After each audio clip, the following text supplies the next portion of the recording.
তো নতুন বৰ অসম মানে কি? নতুনকৈ অসমত কি আহিলে? মিয়াহে আহিলে। কংগ্ৰেছৰ মানুহবিলাকে মিয়াৰ ভোটক লৈ পাগল হৈ আছে।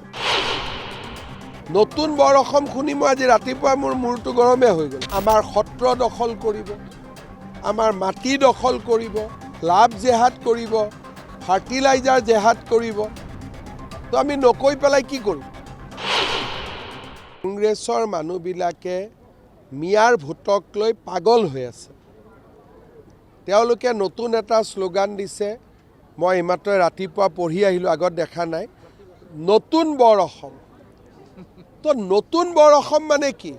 নতুনকৈ অসমত কি আহিলে? মিয়াহে আহিলে। অসমত বৰ অসম বুলি ক'লে আমি চাউলুং চুকাফাই বনাই থৈ যোৱা বৰ অসমখন বুজোঁ।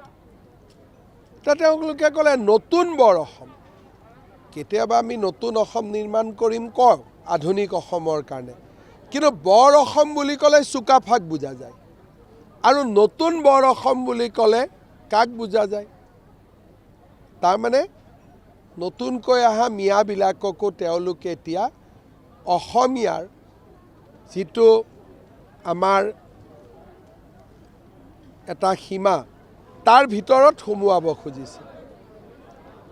নতুন বৰ অসম শুনি মই আজি ৰাতিপুৱা মোৰ মূৰটো গৰমে হৈ গ'ল।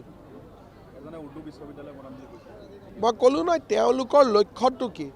আজি যদি বিজেপি নাথাকে, এওঁলোকে নতুন বৰ অসমে বনাব আৰু মিয়াক পূৰা অসমখন বিক্ৰী কৰি দিব।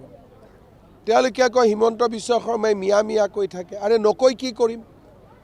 আমাৰ সত্ৰ দখল কৰিব, আমাৰ মাটি দখল কৰিব, লাভ জেহাদ কৰিব, ফাৰ্টিলাইজাৰ জেহাদ কৰিব। তো আমি নকৈ পেলাই কি কৰিম? সেইকাৰণে মই ভাবোঁ যে অসমীয়া মানুহে আজি বুজি উঠিছে, আমি একত্ৰিত হ'ব লাগিব। যেনেকৈ এভিকশ্যনত আমাক ছাপৰ্ট দিছে, বিদেশীবিলাকো ৰাতিপুৱাই সদায় 10জন 12জনকৈতো খেদি আছোঁ।